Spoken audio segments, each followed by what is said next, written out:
Good afternoon friends. Self study blog for UPPSC channel में आपका स्वागत है और मैं आपका दोस्त। तो चलिए शुरू करते हैं। आज का वीडियो जो है वो स्पेशली पूर्वालोकन को लेकर है कि कई मेरे सब्सक्राइबर मुझसे पूछ रहे थे कि सर पूर्वालोकन कौन सी लेनी चाहिए, कौन सी पढ़ें, कौन सी नहीं पढ़ें, पूर्वालोकन से आता है कि नहीं आता है, कौन कौन सी पूर्वालोकन खरीदनी चाहिए, पुरानी पूर्वालोकन से पढ़ें, नई पूर्वालोकन से पढ़ें। तो आज सारी इन सब चीज़ों का जवाब जो है मैं अपने इस वीडियो में दूंगा।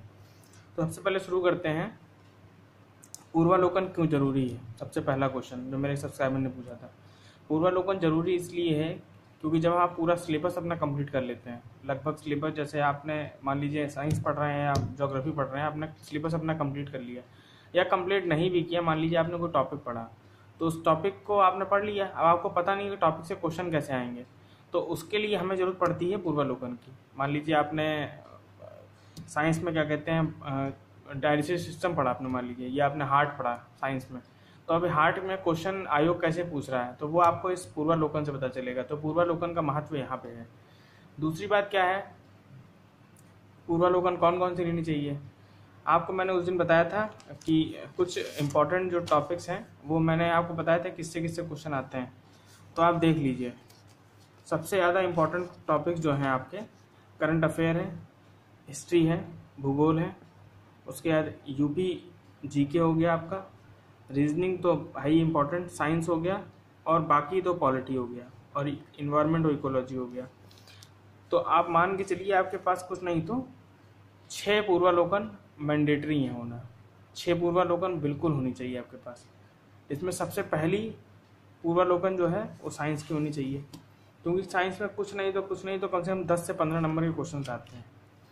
तो साइंस की पूर्वालोकन आपको बहुत ज़रूरी है, होना ही होना आपके पास एकदम। साइंस की पूर्वालोकन में कि आप ऐसा कुछ नहीं कि आप सोचें कि साइंस हम कहीं और से पढ़ लें पुराने, या तो आप इतने मतलब आपके पास इतने सोर्सेज हों कि आपके पास प्रीवियस ईयर क्वेश्चन आपको मिल जाए, सॉल्व करने में आसानी हो।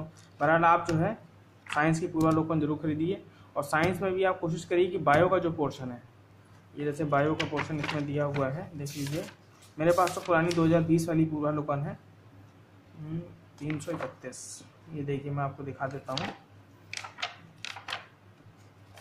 ये जो पोर्शन है बायोलॉजी वाला, इसमें आप ये समझ लीजिए कि ये पोर्शन तो आप किसी भी हालत में कुछ भी करके बिल्कुल नहीं छोड़ सकते हैं। ये सब क्वेश्चन आपको पूर्वालोकन में जीव विज्ञान जो है पूरा का पूरा समझ लीजिए, लगभग सारे क्वेश्चन आपको सॉल्व करने हैं इससे, क्योंकि केमिस्ट्री का वेटेज बहुत कम है और फिजिक्स का भी कुछ बहुत बेसिक क्वेश्चन आते हैं जो आप लोग आते होंगे।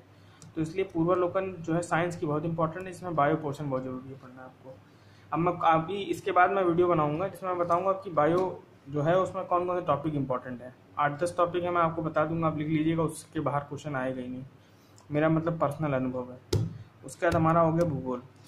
तो भूगोल की आपको एनसीईआरटी पूर्वालोकन लेनी पड़ेगी। भूगोल में इसलिए ज़रूरी है क्योंकि इसमें वर्ल्ड हिस्ट्री भी, वर्ल्ड ज्योग्राफी भी आती है और इंडियन ज्योग्राफी भी आती है, प्लस मैप के क्वेश्चन आते हैं। तो वो आपका जो है पूर्वालोकन से ही आपका कंप्लीट होगा। तो ज्योग्राफी की पूर्वालोकन आपको चाहिए। उसके बाद आपकी जो होगी पॉलिटी की पूर्वालोकन। ये तो मतलब एकदम ये समझ लीजिए कि अगर आपने इसको लगा लिया तो मुझे नहीं लगता कि इस आयोग के द्वारा दिए हुए क्वेश्चन, अब अपवाद तो कहीं भी हो सकते हैं 1-2 क्वेश्चन का, पर लगभग क्वेश्चन आपके लग जाएंगे, ये समझ लीजिए इससे ही। अगर आपने सिलेबस नहीं भी किया है, उसका हिस्ट्री, हमारी हिस्ट्री का तो वेटेज आप जान ही रहे। मॉडर्न हिस्ट्री कम से कम 12 से 15 क्वेश्चन लेके आती है, पर एंशेंट और मिडवल जो है वो 4 से 5 क्वेश्चनों में सिमट जाता है। तो आपको एक हिस्ट्री की पूर्वालोकन लेनी ही लेनी है, समझ लीजिए। और उसके बाद ये समान अध्ययन की, ये मेरे पास थी नहीं तो मैं इसको, नई है मेरी, ये 2023-24 की है, ये देख लीजिए आप, ये देखिए यहाँ पे लिखा हुआ है 2023-24 की है। तो ये आप ले सकते हैं। मुझे घटना चक्र वालों की नहीं मिली थी तो मैंने यूथ खरीद दी थी। यही बहुत अच्छी किताब है, मतलब इसका तो कोई डाउट ही नहीं है कि मतलब इस किताब से नहीं, इस किताब में भी। बट आपको अगर एनवायरनमेंट आप पढ़ रहे हैं, आपके पास अगर अभी भी समय है तो एनवायरनमेंट के लिए क्या करिए, कुछ नोट्स अगर आपके पास हों या आपको आते हों तो आप इसमें से वही क्वेश्चन सॉल्व करिए जो क्या कहते हैं आपके आयोग के लिए मोस्ट इम्पॉर्टेंट हो। और आपके लिए मतलब ये समझ लीजिए समान अध्ययन हो गई आपकी, ये हो गई, हिस्ट्री हो गई, पॉलिटी हो गई, उसके बाद ज्योग्राफी हो गई और साइंस हो गई। ये 5 तो हो गई हमारी जीएस पोर्शन के लिए। और छठी घटना चक्र जो हमें खरीदनी है वो है हिंदी की। ये घटना चक्र 60 नंबर के लिए है ये, और ये इतनी इम्पोर्टेंट है कि आप खुद जानते हैं।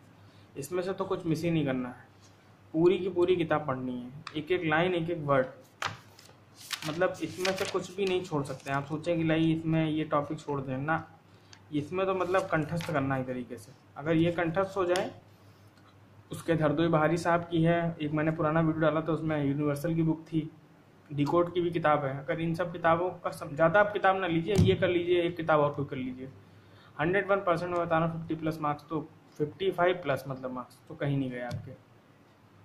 और अगर आपको वीडियो पसंद आया है तो चैनल को सब्सक्राइब जरूर करिए। आप लोग सब्सक्राइब नहीं कर रहे हैं, और सब्सक्राइब जरूर करिए और लाइक शेयर जरूर करिए। इससे मैं आगे, अब अगला जो वीडियो मेरा रहेगा वो वीडियो रहेगा कि पूर्वालोकन में जो है मैंने हर सब्जेक्ट का टॉपिक वाइज बना लिया कि किस सब्जेक्ट में कितने टॉपिक पढ़ने हैं। तो मैं उस टॉपिक वाइज आपको बनाऊंगा कि साइंस में कितने टॉपिक पढ़ने हैं, फिजिक्स में कितने, सॉरी हिस्ट्री में कितने पढ़ने, ज्योग्राफी में पढ़ने। तो अगला मेरा वीडियो जो आएगा वो टॉपिक वाइज के लिए आएगा। तो बस आप बने रहिए। और एक क्वेश्चन का जवाब और लोग पूछ रहे थे कि सर पुरानी पूर्वालोकन है, नहीं खरीदें क्या? आप बिल्कुल परेशान मत होइए। अगर आपके पास पुरानी पूर्वालोकन है, 2020 की हम करें 2018 तक की भी है, तो कोई दिक्कत वाली बात नहीं है उसमें। अब अभी 23 में क्या है कि आपके 18, अगर 18 की है आपकी, तो आपके पास 4 साल के पेपर कम है। तो आप थोड़ा मेहनत करिए। जो आयोग ने पेपर कराए हैं पहले, पीसीएस का कराया है, आरओ का कराया है, या किसी और एग्जाम का पीसीएस जे का कराया है, उन पेपरों को कहीं से इकट्ठा कर लीजिए, आप उसके क्वेश्चन वहाँ से सॉल्व कर लीजिए, तो आपको मतलब इतनी दिक्कत नहीं होगी। बट लगभग मैंने देखा है कि कुछ क्वेश्चन जो है, मैंने अभी मैंने जब पीसीएस का एग्ज़ाम दिया था तो मैंने देखा था कि कुछ क्वेश्चन हूबहू जो है वो 2016 में पूछे गए हैं। वो 2022 वाला जो पीसीएस था उसमें, सॉरी 23 वाला जो पीसीएस था उसमें वही एज इट इज़ क्वेश्चन आ गए।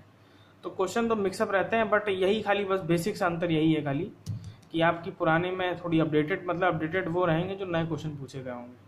हो सकता है वो रिपीटेड क्वेश्चन हो सकता नहीं भी हो, तो बस यही खाली अंतर है। बड़ा लगा आपके पास जो भी पूर्वालोकन है, अगर आप उसको ढंग से पढ़ेंगे तो ऐसा नहीं है कि मतलब अच्छे खासे मार्क आप गेन करेंगे और अच्छा खासा आपका कवर हो जाएगा टॉपिक। तो बस ऐसे ही बने रहिए वीडियो में, और फिर मिलते हैं इसके बाद। चलिए, thank you so much video देखने के लिए। शेयर और लाइक और सब्सक्राइब जरूर करिए। बाय।